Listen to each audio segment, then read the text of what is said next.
Madam President, we have to talk about the White House's hypocritical and backwards energy policy that is putting a target on American workers. The Biden administration is happy to cancel U.S. pipelines and kill the jobs pipelines create, putting people in Louisiana and elsewhere in the nation out of business, justifying it by saying this is how we lower greenhouse gas emissions. Yet, they then greenlight a Russian pipeline this is Keystone, greenlight a Russian pipeline into Germany when the emissions that come from Russian gas far exceed the emission profile of gas that is produced in Louisiana or elsewhere in our country. By the way, it also creates Russian jobs while simultaneously we are killing American jobs. And then let's look at gas prices, which are now much higher than they were.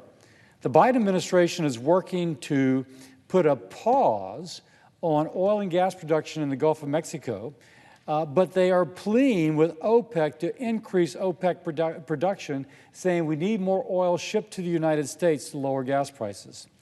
Just last week, the president's press secretary said the administration is encouraging OPEC countries to reach agreements to increase production while they are simultaneously stymieing U.S. production and the U.S. jobs that go along with the production of U.S. oil and gas. And it just begs the question. The administration is helping Russians and the Russian economy. They're helping OPEC nations and workers in OPEC. Why don't we think about helping American workers? It just cannot be understood. I am demanding, we are pleading, not with OPEC, but with the administration, to leave our jobs and the livelihoods of Louisiana workers and American workers alone. Let's just speak about the Louisiana industry. The oil and gas industry in Louisiana is a major economic and industrial force, a force for good. And the benefits from the environmental perspective must be stated. The U.S. is a global leader in decreasing greenhouse gas emissions, and this happened because of increased production of U.S. natural gas, and we simultaneously became a net exporter of energy, helping other nations lower their emission profile as well. But we've seen in the last few months, you would not understand that. As I mentioned earlier, President Biden canceled the Keystone XL pipeline and 11,000 jobs with it. But again, Russian pipelines are okay. The administration will remove sanctions from Russia, clearing the way for the construction of the Nord Stream 2 pipeline, cementing, by the way, Europe's reliance upon Russian gas.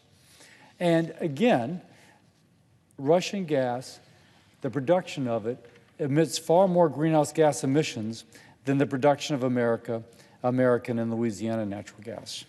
It's almost, if you will, a quadruple whammy. Weakening U.S. security, increasing global greenhouse gas emissions, increasing gas prices, and killing American jobs.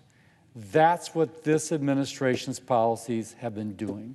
It begging the question, why don't we greenlight U.S. pipelines as opposed to greenlighting Russian pipelines? Americans across the country, every time they fill up their tank, feel these punches, and they're tired of it. The average price of gasoline has now been over $3 a gallon since May, clocking in at $3.15 as of today, and it's only going up. Expected that gas prices will rise another 10 to 20 cents through the end of August. Louisiana is a bit luckier because of our position as an energy powerhouse, but gas prices here at home are still averaging about $2.75, not going down anytime soon. Now, while the administration is actively trying to kill domestic energy jobs, they're working to increase production of oil overseas. Again, asking the OPEC cartel to increase production so there's more oil to lower gas prices. Why don't we just produce more oil in the United States of America? The administration says that they are killing jobs in the U.S. because of carbon emissions. But when you produce oil and gas in the Gulf of Mexico and you bring it to our shores, it has the lowest emissions profile of any oil and gas that we use in our country. You almost have to ask, what is it about the U.S. oil and gas worker that the administration doesn't like? In 2019, just speaking about Louisiana, in 2019, oil and gas operations supported nearly 250,000 Louisiana jobs, about 1 out of every 9 jobs in my state. The oil and gas industry provided $73 billion to the state's gross domestic product, more than a quarter. And through taxes alone accounted for $4.5 billion going directly to coastal restoration, environmental improvement projects, schools, infrastructures, roads, you name it, making life better for the citizens of my state.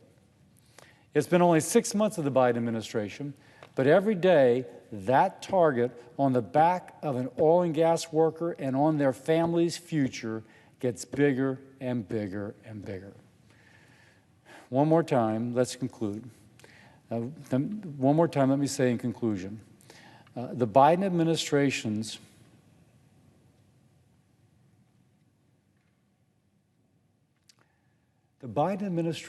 working against U.S. oil and gas production is making other countries stronger. It is making us weaker. It weakens American security. It increases global greenhouse gas emissions. It increases gas prices, and it kills jobs. We need better policy for our country, for my state, for our workers. Thank you, Madam President. I yield back.